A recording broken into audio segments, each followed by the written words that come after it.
Excellencies, UN Secretary General, President of the General Assembly, Executive Director of UN Women, and distinguished guests. Today, we are launching a campaign called HeForShe. I am reaching out to you because we need your help.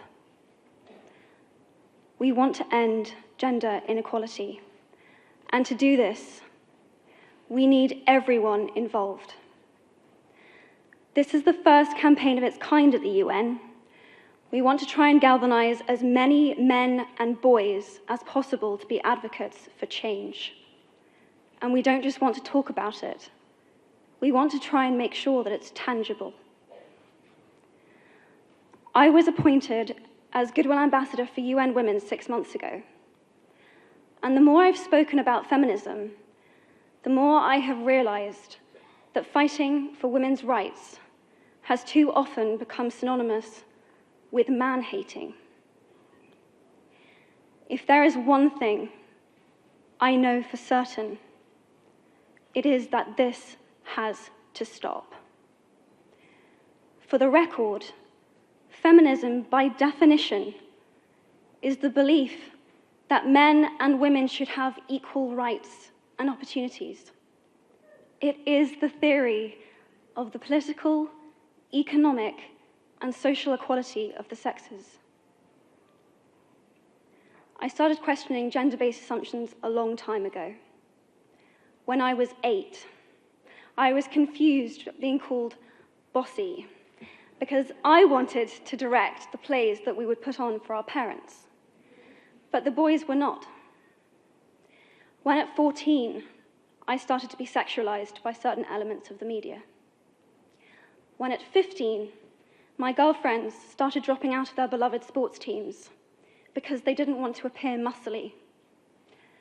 When at 18, my male friends were unable to express their feelings. I decided that I was a feminist, and this seemed uncomplicated to me.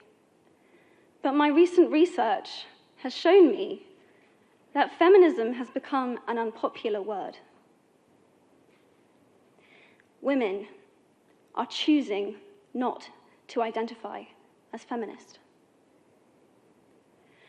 Apparently, I am among the ranks of women whose expressions are seen as too strong, too aggressive, isolating, and anti-men, unattractive even. Why has the word become such an uncomfortable one?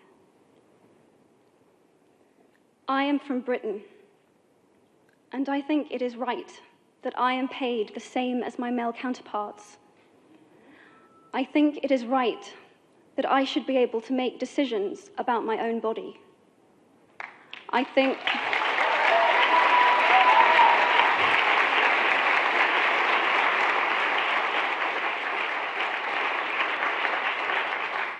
it is right that women be involved on my behalf in the policies and the decisions that will affect my life. I think it is right that socially I am afforded the same respect as men. But sadly, I can say that there is no one country in the world where all women can expect to receive these rights. No country in the world can yet say that they have achieved gender equality. These rights I consider to be human rights, but I am one of the lucky ones. My life is a sheer privilege because my parents didn't love me less because I was born a daughter. My school did not limit me because I was a girl. My mentors didn't assume that I would go less far because I might give birth to a child one day. These influences were the gender equality ambassadors that made me who I am today. They may not know it, but they are the inadvertent feminists who are changing the world today. We need more of those. And if you still hate the word, it is not the word that is important. It's the idea and the ambition behind it. Because not all women have received the same rights that I have. In fact, statistically, very few have been. In 1997, Hillary Clinton made a famous speech in Beijing about women's rights. Sadly, many of the things that she wanted to change are still true today. But what stood out for me the most was that less than 30% of the audience were male. How can we affect change in the world when only half of it is invited or feel welcome to participate in the conversation? Men, I would like to take this opportunity to extend your formal invitation.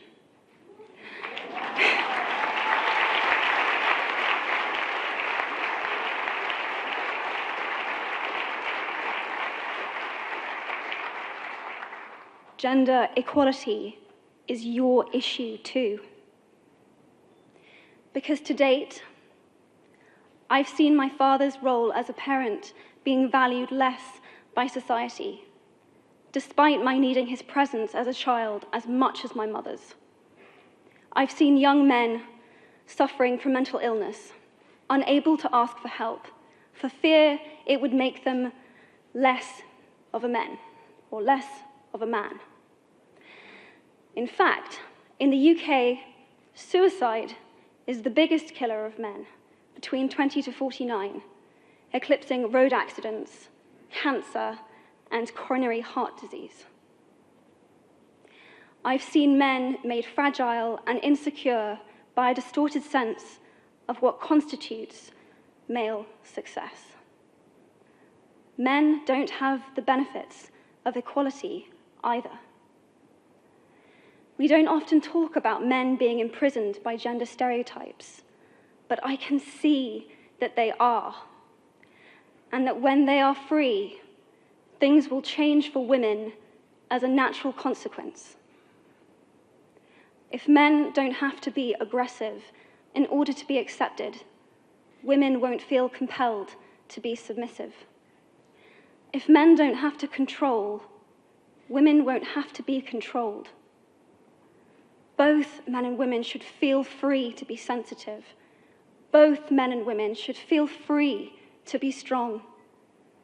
It is time that we all perceive gender on a spectrum instead of two sets of opposing ideals.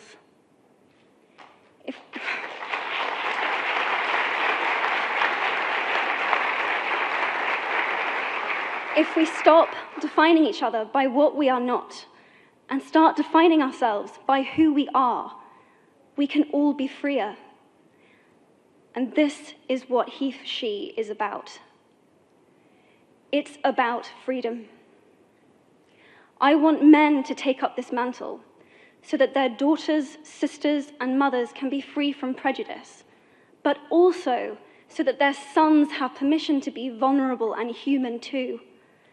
Reclaim those parts of themselves they abandoned, and in doing so, be a more true and complete version of themselves. You might be thinking, who is this Harry Potter girl? And what is she doing speaking at the UN? And it's a really good question. I've been asking myself the same thing. All I know is that I care about this problem, and I want to make it better. And having seen what I've seen, and given the chance, I feel it is my responsibility to say something. Statesman Edmund Burke said, "All that is needed for the forces of evil to triumph is for good men and women to do nothing." In my nervousness for this speech, and in my moments of doubt, I've told myself firmly, if not me, who? If not now, when. If you have similar doubts when opportunities are presented to you, I hope that those words will be helpful. Because the reality is that if we do nothing, it will take 75 years, or for me to be nearly 100, before women can expect to be paid the same as men for the same work. 15.5 million girls will be married in the next 16 years as children. And at current rates, it won't be until 2086 before all rural African girls can have a secondary education. If you believe in equality, you might be one of those inadvertent feminists that I spoke of earlier. And for this, I applaud you. We are struggling for a uniting word, but the good news is that we have a uniting movement. It is called HeForShe. I am inviting you to step forward, to be seen, and to ask yourself, if not me, who? If not now, when? Thank you very, very much.